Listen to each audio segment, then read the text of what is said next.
Hoje estaremos aqui encerrando a série Fruto do Espírito.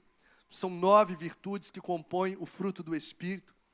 Nós temos ministrado nesses últimas semanas e meses sobre cada domingo uma virtude do fruto do Espírito.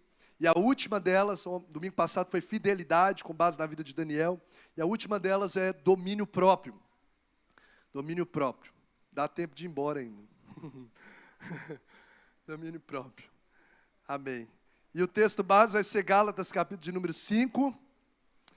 Nós vamos ler o contexto que envolve o fruto do Espírito, como um resumo que a gente vai fazer aí para essa ministração. Gálatas, capítulo 5, verso 16, assentado como você está. Vamos ler o verso 16 juntos. Digo, porém, vamos lá? Andai no Espírito. Só quem está aqui mesmo. Vamos lá, 1, 2, 3 e... Digo, porém, 1, 2, 3 e... Andai no Espírito e jamais satisfareis a concupiscência da carne. Olha o verso 17. Porque a carne milita contra o Espírito. E o Espírito contra... Porque eles são o quê? Opostos entre si. Para que não façais o que porventura seja do vosso desejo, querer. Mas se sois guiados pelo Espírito, não estáis sob a lei. Ora, as obras da carne são conhecidas e são prostituição, impureza, lascívia, idolatrias, feitiçarias, inimizades, porfias, ciúmes, iras, discórdias, dissensões e facções e invejas, bebedices e glutonarias e coisas semelhantes a estas, a respeito das quais eu vos declaro, como já outrora vos preveni. O que está escrito aí? Vamos ler a parte C do verso 21. Que não herdarão o reino de Deus os que tais coisas praticam. Verso 22 e 23, vamos ler juntos? Mas o fruto do Espírito é amor, alegria, paz, longanimidade, benignidade, bondade, fidelidade, mansidão, domínio próprio. Contra essas coisas não há lei. E os que são de Cristo Jesus crucificaram a carne, com as paixões e concupiscências. Verso 25 e último, vamos ler? Se vivemos no Espírito, andemos também no Espírito. Vamos orar mais uma vez? Pai, muito obrigado por mais essa oportunidade de aprendermos a Tua palavra, que é a voz do Senhor para o nosso coração, em que o Senhor nos dá como presente tê-la registrada na nossa língua, para podermos entender princípios que nos fazem viver uma vida abundante nessa terra e trilhar para uma vida eterna com o Senhor. Nós queremos pedir que o Senhor fale conosco, não aquilo que nós queremos ouvir, mas sobretudo aquilo que nós precisamos ouvir. Nós só carecemos ouvir a Tua voz. Então assim, ó Deus, torne o nosso coração como esse solo fértil que recebe essa semente poderosa, que multiplica no nosso coração e na nossa história 30, 60, 100 vezes mais para a glória do Teu nome em Cristo Jesus. Amém. Glória a Deus. Bom, se você puder deixar esse texto aí marcado e até aberto nesse momento inicial, a gente vai até permanecer com a luz acesa nesse momento inicial, porque eu quero que você perceba algumas lições, alguns aprendizados aqui nessa palavra introdutória. Bom, a primeira coisa que a gente precisa entender é que existe um conflito que todos nós enfrentamos. E esse conflito está descrito aí nesse texto. Qual que é o conflito? O conflito entre carne e espírito. Quais são os dois elementos envolvidos nesse conflito? Carne e espírito. Verso 16 e 17 está claro aí, olha aí comigo. Por isso vos digo, vivo no espírito, e de modo nenhum satisfareis os desejos da carne. Verso 17.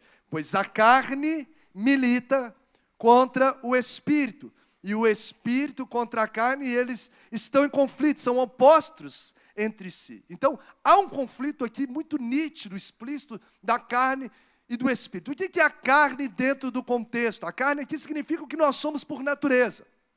É a nossa condição caída, a nossa natureza adâmica. A carne são os desejos inapropriados, são os desejos desordenados que sediam a nossa alma E que se nós não colocarmos esses desejos sobre o controle do Espírito, eles se tornam pecados na nossa vida. O pecado é esse desejo concebido e praticado na nossa história. Então isso é o que a carne que milita contra o Espírito. Então a carne é essa natureza adâmica.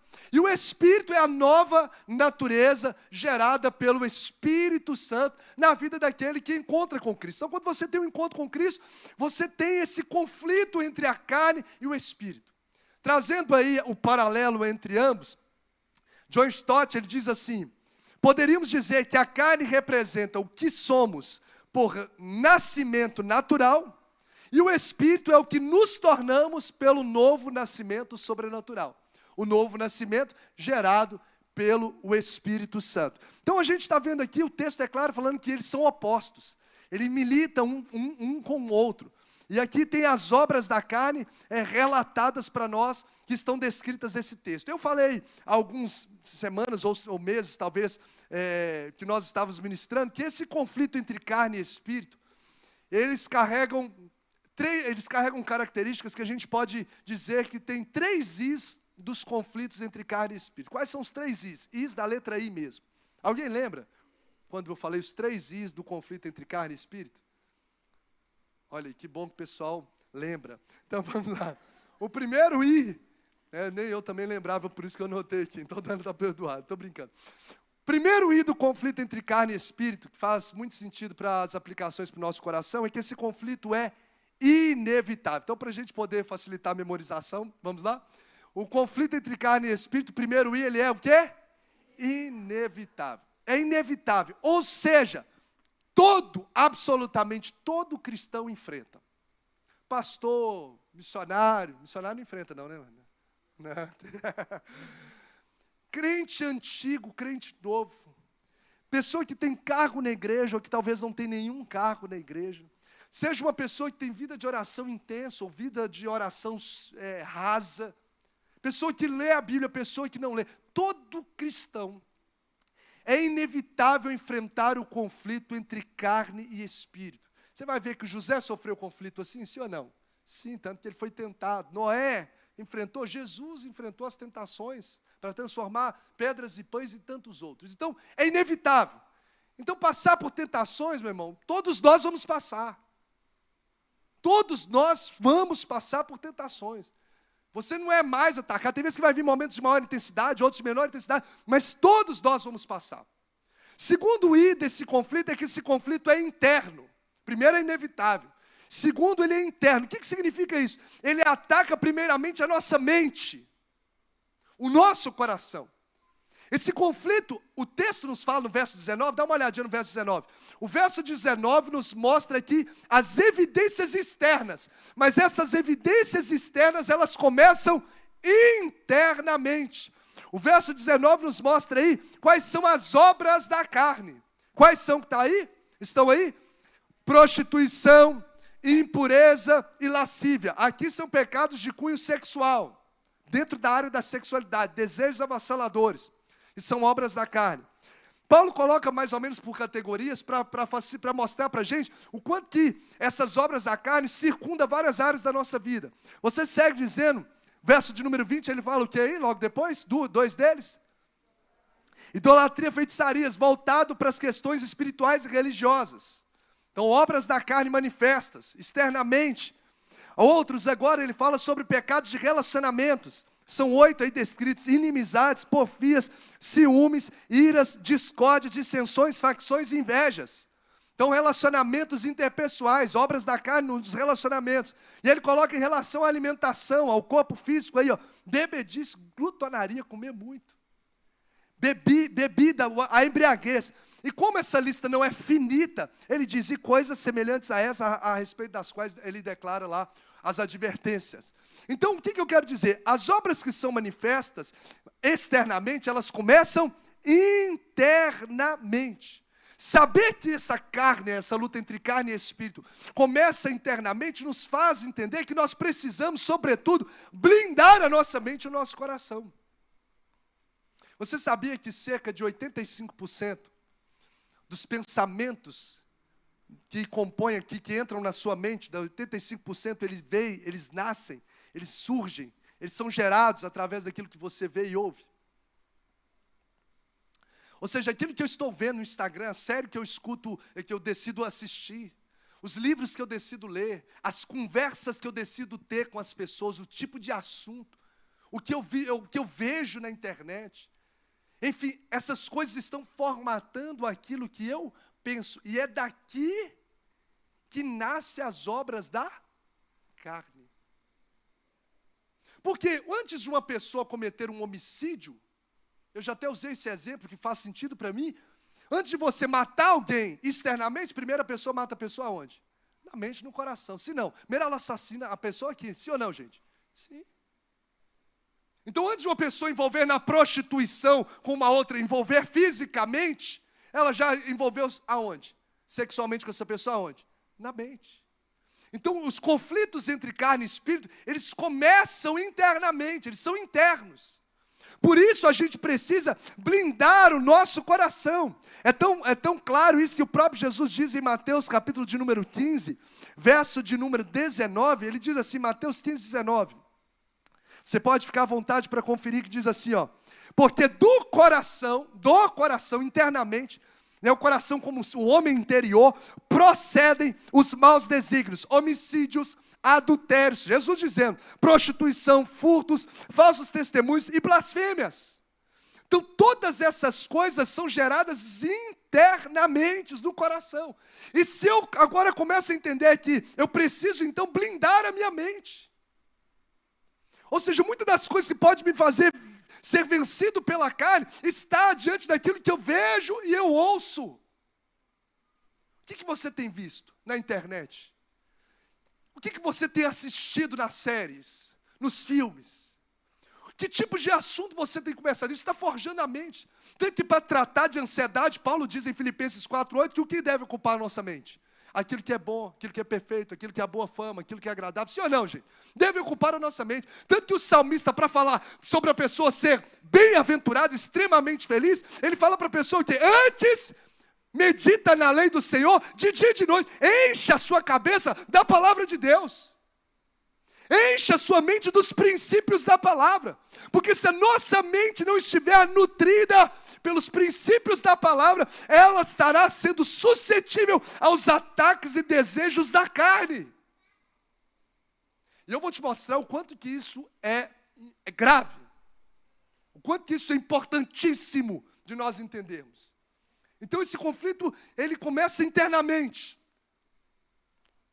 É interessante que quando Deus chama Josué logo após a morte de Moisés, e fala para Josué que era um homem guerreiro mesmo, que ia para o campo de batalha, e uma das batalhas contra o povo, ele foi lá e desceu, enquanto Moisés estava no monte com as mãos estendidas, então ele era um homem de batalha, mesmo ele sendo um homem de frente de batalha, você vai ver lá em Josué capítulo 1, se não me falha a memória, verso 7 ou 8, ele fala, Josué, medita na lei do Senhor de dia e de noite, porque a vitória começa aqui, a vitória e a derrota começa aqui na mente, o corpo vai onde a mente determina.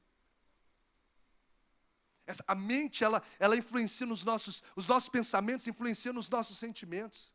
Se eu pensar, eu não valho nada, eu vou ficar cabisbaixo, eu vou me sentir mal, sim ou não, gente?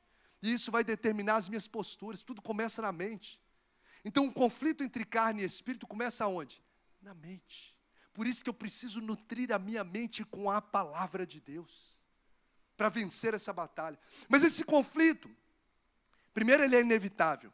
Segundo, esse conflito, ele é interno. Terceiro I desse conflito é que esse conflito é incessante. Sabe quanto vai terminar essa luta entre carne e espírito dentro de nós? E no nosso dia a dia? Sabe quando?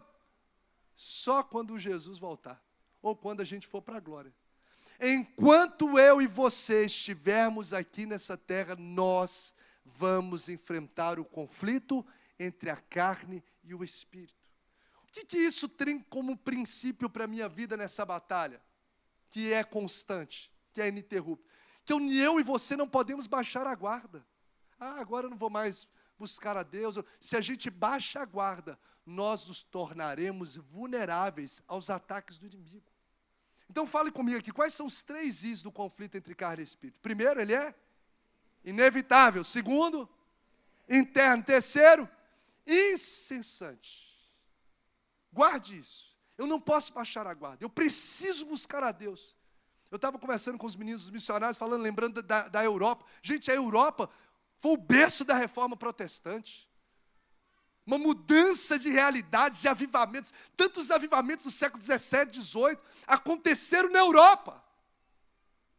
Agora, se nós formos, igual a Diana foi, o nosso irmão ali também, foi lá na Europa, recentemente, missionários estiveram lá, a Europa morreu espiritualmente.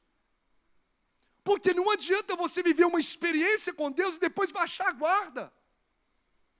A vida com Deus precisa ser nutrida diariamente. Senão nós não permaneceremos de pé. Esse conflito a gente não vai ganhar. Se nós não nutrimos a nossa vida com Deus constantemente. Então esse conflito entre carne e espírito, ele é inevitável, ele é interno e ele é incessante. Além esses três características, eu não pontuei nas vezes que eu ministrei, mas me veio no coração trazer mais duas características que são importantes sobre esse conflito. Você vai entender o que isso tem a ver comigo, com você e com domínio próprio. Outras duas características importantes sobre o conflito entre carne e espírito é que esse conflito é de alto risco. Diga comigo assim, o conflito entre carne e espírito é de alto risco. Por que é de alto risco?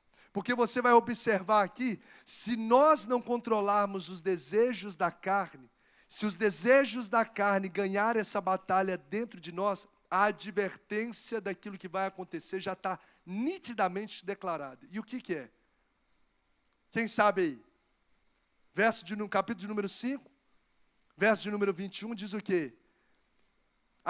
Quando Paulo fala sobre as obras da carne, ele diz, a respeito das quais eu vos declaro, como já outrora vos preveni, ou seja, já falei sobre isso, estou reiterando o que eu estou falando, que não herdarão o reino de Deus os que tais coisas praticam. Ou seja, essa batalha que nós enfrentamos, em que às vezes a gente não leva tão a sério, ela vai nos fazer viver consequências terríveis, não só nessa terra, mas tem impactos eternos. Ceder à inveja, ceder à prostituição, ceder à lascívia, ceder à mentira, ceder ao descontrole, seja em qual área for, isso pode ter prejuízos de impacto eterno. O texto diz, os quais não herdarão o reino dos céus. Ou seja, além de, por exemplo, uma pessoa que se envolve em prostituição, além de consequências no físico, nas emoções, de traumas ou nos relacionamentos e etc., essa pessoa não só sofre aqui, mas sofrerá uma consequência terrível eternamente, os quais não herdarão o reino dos céus. Então não é algo simples, não é algo, um conselho, é algo extremamente que tem impacto na nossa vida nessa terra e eternamente. Então, esse conflito entre carne e espírito é um conflito de alto risco, e eu finalizo aqui essa pontuação inicial, introdutória, que esse conflito há apenas um ganhador. É como se fosse aquele cabo de guerra, já brincou de cabo de guerra? É como se fosse a carne e o espírito, né? Tentando ver quem é que vai controlar, quem é que vai ganhar essa guerra, quem é que vai governar essa guerra. Só que nessa guerra só tem um ganhador. Eles são opostos entre si. A carne milita contra o espírito e o espírito contra a carne. Não tem um intermediário. E aí, qual que é a pergunta que a gente precisa fazer diante dessa realidade? Ou a gente está cedendo às questões da carne, ou a gente está se rendendo às coisas do espírito. E a pergunta que a gente precisa fazer é, quem está ganhando esse conflito dentro da sua alma? Quem é que está ganhando esse conflito? Quem é que está com as mãos no controle da sua vida? Para quem você está entregando o controle? Para os desejos da carne? Ou você tem entregado o controle da sua vida para os princípios eternos, para o Espírito Santo conduzir?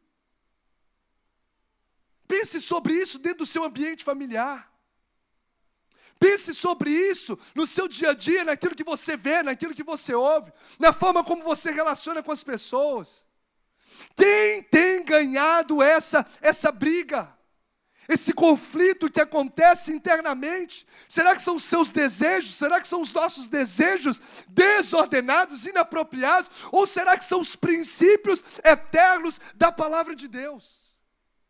Para que nós possamos vencer esse conflito entre carne e espírito, que tem impactos não só na terra, mas eterno, existe algo impreterível que deve estar enraizado na nossa vida, que se chama domínio próprio. Pode chamar o André que eu vou. Domínio próprio. Domínio próprio. Algumas Bíblias estão escritas temperança, sim ou não? Sim. Domínio próprio, ou autodomínio, ou você entender sobre governar a si mesmo. Hoje, se nós não tivermos domínio próprio, a carne vai vencer todas as batalhas. E o perder essas batalhas é como nós estamos vendo aqui. É algo que vai trazer e que tem trazido transtornos para muitas vidas. Quem é que tem governado a nossa alma, a nossa história? Quem tem ganhado esse conflito interno? Pense e responda para você mesmo. São as suas emoções ou são os seus princípios? São os seus desejos da carne quando você está sozinho no celular? São a concupiscência dos olhos ou são os princípios da palavra? Quem é que está ganhando? Quem está ganhando esse conflito no momento em que você está, talvez, em pensamentos divergentes numa conversa? Quem é que ganha? É o seu temperamento impetuoso, de falar ali qualquer asneira para a pessoa? Ou é o princípio da palavra, da resposta branda que desvia o furor? Quem é que está ganhando essa batalha na gente? É um conflito inevitável que todos nós enfrentamos, que acontece dentro de todos nós. Um conflito que não cessa, mas é um conflito de alto risco. E que só tem um ganhador. Não tem meio termo. Alguém está ganhando. E a gente precisa falar para nós mesmos, quem é que está ganhando esse conflito? Gente, os prejuízos, para mim, só o prejuízo que o apóstolo Paulo já coloca aqui em Gálatas, que não herdarão o reino dos céus, já basta para a gente mudar a postura. Sim ou não, gente? Sim ou não?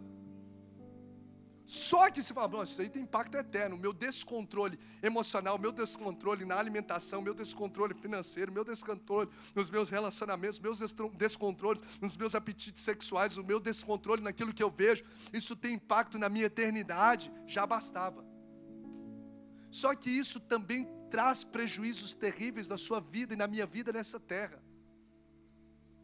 Por exemplo, a falta de domínio próprio, a falta de autocontrole, ele arruína com a reputação do ser humano.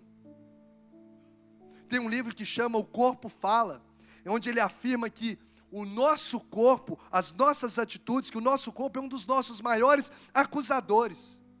Ou seja, através daquilo que eu faço, eu revelo aquilo que eu estou sentindo e aquilo que de fato eu sou. Por exemplo, se você me vê aqui saindo da igreja agora e entrando para dentro do carro, do meu carro ali, e entra no carro e abre a porta, puxa, pá, fecha a porta, acelera e sai queimando pneu. O que você vai pensar? Eu não falei nada, mas só a atitude que eu tive comunicou o quê? Pastor o quê? Pastor tá... Fala aí, gente. Pastor está crente não, hein? Pastor está nervoso para acontecer alguma coisa, pastor está estressado, sim ou não?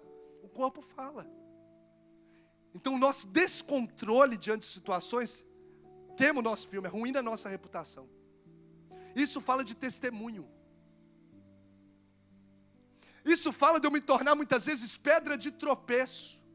As pessoas olham esperando que vai ver em mim, que digo ser cristão, uma pessoa com uma postura parecida com Cristo, e ela se escandaliza, e ai daquele que é pedra de tropeço para os pequeninos. Será que se as pessoas seguirem os nossos passos, elas encontrarão a Cristo? Será que nós podemos dizer, como o apóstolo Paulo, sede meus imitadores, como eu sou de Cristo? Então o descontrole, a falta de domínio próprio, arruína com a nossa reputação.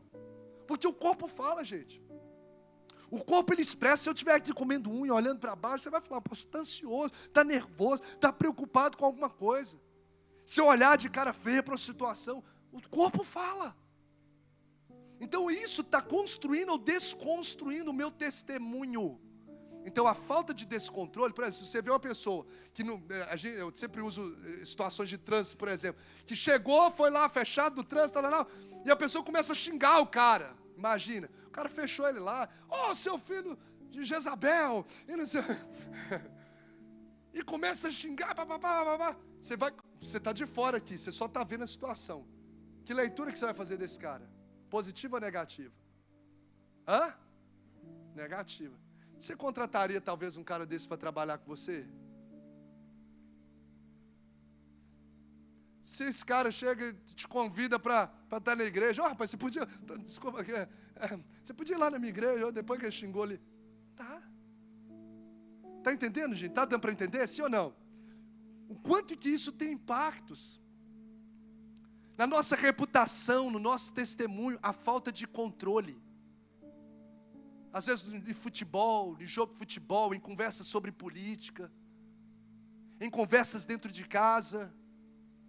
O descontrole, além dos impactos, eterna ruína com a nossa reputação. Outro prejuízo, além desses que já bastava para a gente poder ter domínio próprio. Ou lutar para perseguir, construir essa virtude de cada dia mais no nosso coração. Ele desgasta relacionamento. A falta de domínio próprio desgasta relacionamentos. Acaba com relacionamentos. Por exemplo, casais que não têm domínio próprio nos seus diálogos. Fere o princípio, o limite do respeito. Aí começa a falar com agressividade, a diminuir a pessoa. E às vezes falar palavras até mesmo que trazem maldição para o ambiente familiar. E assim, se você quebra, se você tem descontrole na sua fala, o próximo passo, cuidado. Se quebra o descontrole na conversa do casal, do passo do desrespeito, da agressividade verbal, começa a partir para a agressividade física. Ninguém começa a agressividade física sem antes passar pela agressividade verbal. Faz sentido, gente? Ou o cara do nada lá, hoje do nada, acordei, não vai agredir. Então, olha só, por isso que a gente não pode quebrar as barreiras de princípios. Porque se você quebra uma, você está abrindo abismo, legalidade para outras. O descontrole na fala pode gerar coisas que vão ser crime.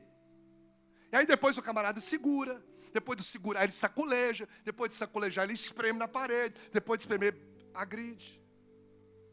E aí comete crime. Por quê? Porque quebrou a barreira do autocontrole, do domínio próprio já na fala. O que a gente está falando aqui, gente, né? É coisa, não é simples. Não é simples no que tange do nível de importância, do quanto que a gente precisa orar, clamar e buscar em Deus ter isso na nossa alma. Porque está acabando com famílias.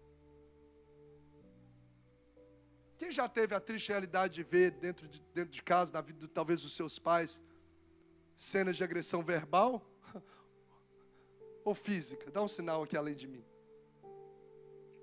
Todo mundo, talvez, grande parte. Por falta de quê, gente? Domínio próprio. Então isso acaba com relacionamentos.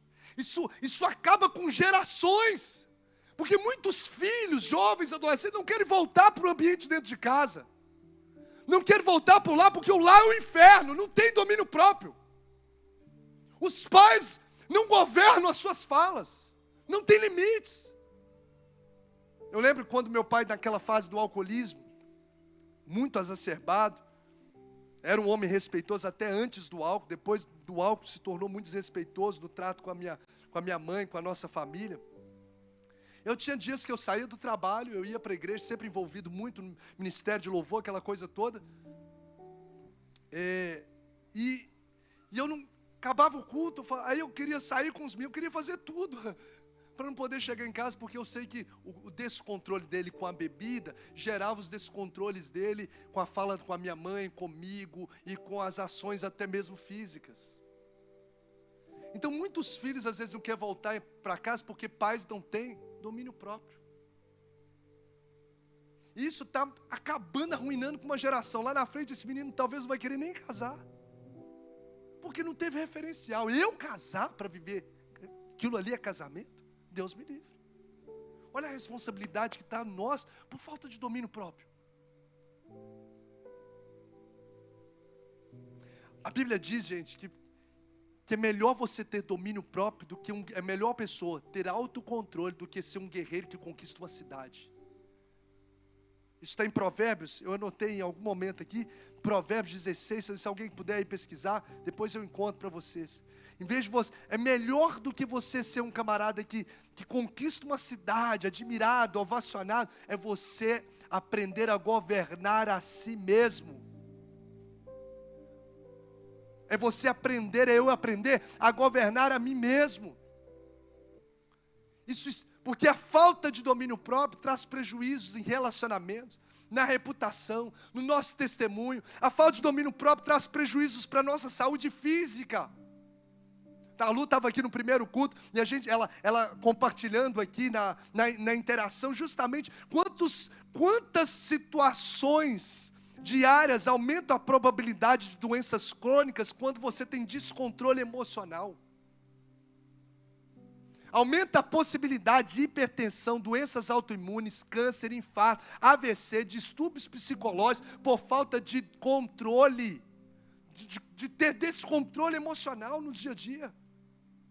Então prejudica as emoções, prejudica a saúde física, prejudica os nossos relacionamentos, prejudica o nosso testemunho, prejudica a nossa vida com Deus, porque nós estamos cedendo para cá e a nossa eternidade. Então nessa noite, o Senhor está nos despertando para nos alinharmos diante de Deus. Como eu disse, Deus nem fala, gente, sempre aquilo que a gente deseja ouvir, mas Ele fala aquilo que a gente precisa ouvir, porque isso é cuidado, isso é carinho de Deus. Carinho de Deus, porque se a gente continuar dando o governo da nossa vida aos desejos desenfreados da nossa carne, aos nossos descontroles, nós não estaremos na eternidade com Ele. Isso é cuidado de Deus, de nos alinhar nessa terra, de fazer em nós, porque Ele quer fazer através de nós. Mas primeiro Ele faz em nós, primeiro Ele quebra o vaso, Ele molda o vaso, Ele faz de novo o vaso, e aí esse vaso novo recebe essa unção, esse óleo novo, para a glória de Deus. Que o Senhor nos quebre, e o Senhor nos esmiúce, mas que a gente esteja nas mãos dEle. O importante é estar nas mãos do oleiro, para ser forjado como vaso de honra, e não vaso de desonra.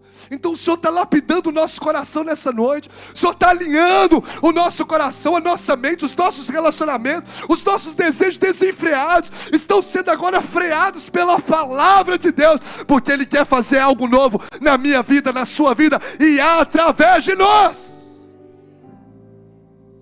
Chega de viver um cristianismo aparente, de aparência falsa, de dons mas sem caráter, de ter dons, mas não ter o fruto. Chega de viver.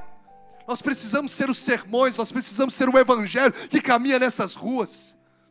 Nós precisamos as pessoas olhar e falar, ali está fulano de tal, aquele empresário, ele parece com Jesus. Olha fulano de tal, aquele pai de família, que homem de Deus, aquela mulher, que mulher de Deus. Eu quero declarar em nome de Jesus que esse caráter de Cristo será refletido na sua vida, em nome de Jesus, por onde você passar, por onde nós passarmos.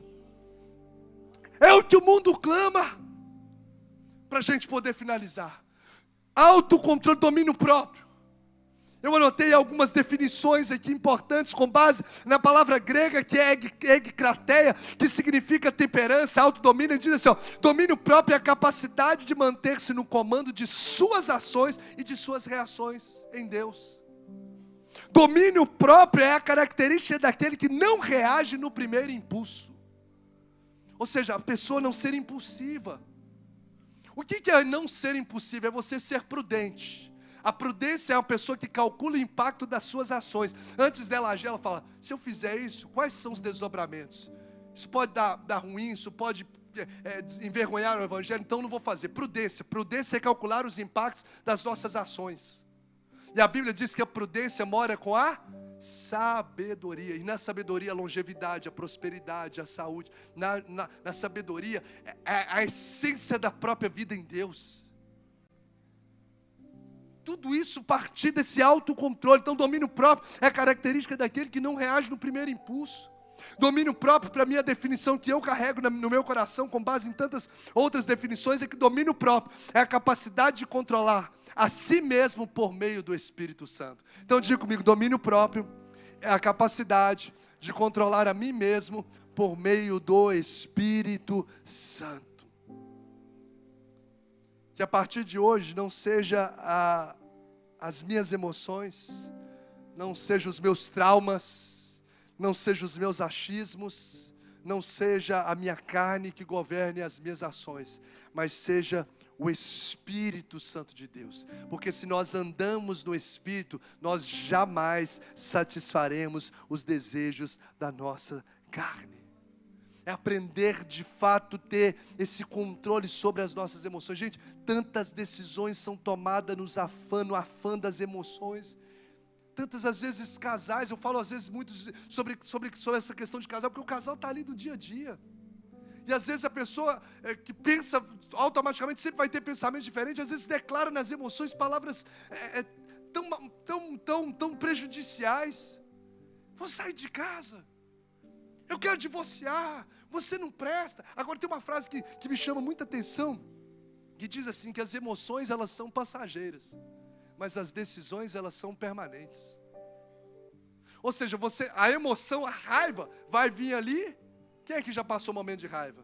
Todo mundo já passou um momento de raiva, supim de raiva. E agora você está como?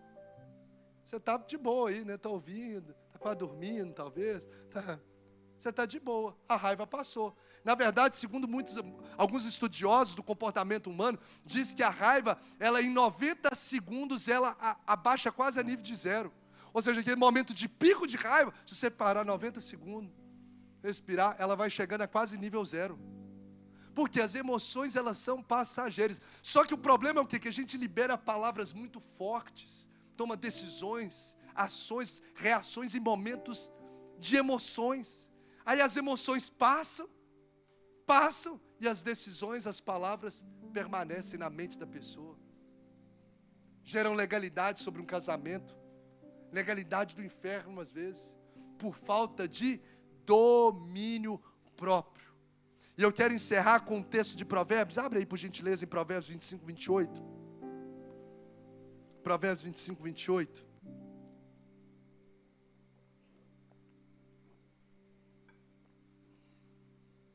Diz assim a palavra do Senhor: como a cidade com seus muros derrubados, assim é quem não sabe dominar-se. Vamos mais uma vez dizer, vamos juntos? Como a cidade com seus muros derrubados, assim é quem não sabe dominar-se. O que era a muralha de uma cidade? Era aquilo que protegia a cidade. Lembra das muralhas de Jericó? Para Jericó ser invadido, tinha que primeiro derrubar as muralhas. Então a muralha era proteção. Cidades sem muros, naquela época, eram cidades que estavam vulneráveis a ataques e destruição, como aconteceu com Jerusalém. Quando os muros de Jerusalém, que Neemias depois reconstruiu, estavam derrubados, a cidade estava desolada, destruída. O texto está nos dizendo justamente sobre isso. Uma pessoa que não tem domínio próprio, seja em quais áreas que circundam a sua vida, é uma pessoa que a qualquer momento vai sofrer destruições terríveis na sua história. É uma pessoa altamente vulnerável a destruições. Ela está como um muro derrubado. O domínio próprio traz essa proteção e se blindar. Eu estava vendo uma frase muito interessante do pastor Douglas Gonçalves, filho do Josué Gonçalves, ele falando assim: onde há um descontrole, há uma brecha de Satanás. Olha só, onde há um descontrole, uma área em que há descontrole, há uma brecha de Satanás, há uma fenda que o diabo pode entrar. Se há descontrole na minha vida sexual, ali se torna uma fenda onde o diabo pode entrar e arruinar casamento, arruinar a minha vida. Se há um descontrole na minha língua, ali pode ser um lugar onde o diabo vai entrar, uma brecha que o diabo vai entrar e destruir a minha história. Aonde há um descontrole, há uma brecha. Os muros se derrubam, há uma brecha para Satanás entrar. Então nós precisamos urgentemente avaliar o nosso coração e ver aonde está fora de controle, ou fora do controle do Espírito. Olha só Sansão, gente, prova de que aonde há um descontrole, há uma brecha para Satanás entrar, é a vida de Sansão. O camarada é fruto de 40 anos de oração. Eu tenho 40 anos de vida. Eu sei que não parece, né? Parece ter 50. Mas, enfim, 40 anos. Imagina, 40 anos que eu tenho de vida. 40 anos o povo orando. Manda um libertador. Aí Deus faz com que a mãe de Sansão, a mãe de Sansão, que era estéril, gera filho. Então o cara já nasce como fruto de um milagre. O cara é fruto de um milagre, de uma mãe estéril. O cara é fruto de resposta de 40 anos de um povo. O cara é consagrado por Deus, recebe uma força que ninguém na terra recebeu. Sobre-humana.